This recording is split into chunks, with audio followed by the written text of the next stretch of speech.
ক্লাসে আদি কোষ আর প্রকৃত কোষের ভিতরে যে পার্থক্য সেটা নিয়ে আলোচনা করব।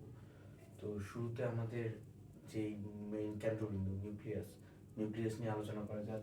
তো আদি কোষ হচ্ছে বিভিন্ন পরজীবী যাদের কোষ সুগঠিত নয়, মানে আদিকাল থেকে যে কোষটা আছে তাকেই আদি কোষ বলে, বা ইংরেজিতে যেটাকে আমরা বলি প্রোক্যারিওটিক সেল। আর প্রকৃত কোষ হচ্ছে ইউক্যারিওটিক সেল। আমাদের এই কোষগুলো হচ্ছে প্রকৃত কোষ। আর অণুজীব যেমন অ্যামিবা, এগুলোর ক্ষেত্রে হচ্ছে আদি কোষ ধরা হয়। তো আদি কোষের ক্ষেত্রে হচ্ছে তোমার নিউক্লিয়াসটা সুগঠিত হইতে পারে নাই, পরবর্তীতে প্রকৃত কোষে যায় নিউক্লিয়াসটা সুগঠিত হয়েছে। এখন নিউক্লিয়াস যেহেতু নাই আদি কোষের, কিছু তো এক থাকা লাগবে। তো নিউক্লিয়াসের মতো একটা অংশ আদি কোষের আছে, কিন্তু সেটা নিউক্লিয়াস না।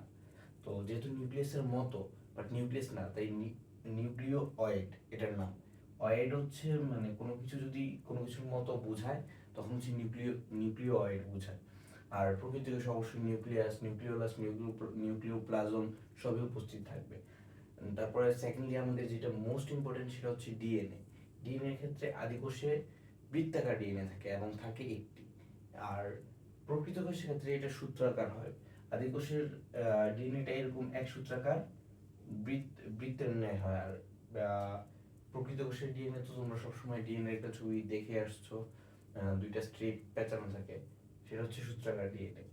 আর আদি কোষের ক্ষেত্রে হচ্ছে তোমার রাইবোজোম থাকে। রাইবোজোম আদি কোষ এবং প্রকৃত কোষ দুই ক্ষেত্রেই থাকে। এটা একটা কমন জিনিস, এটা এমসিকিউ আকারে আসতে পারে। তো কোনো আবরণী বিশিষ্ট অঙ্গাণু থাকে না, বাট প্রকৃত কোষে আবরণী বিশিষ্ট অঙ্গাণু যেমন মাইটোকন্ড্রিয়া, প্রোটিওজোম এগুলো থাকে। আর আদি কোষের কিচ্ছু থাকে না, একটা জিনিস মাস্ট থাকে, সেটা হচ্ছে অপেরণ থাকে।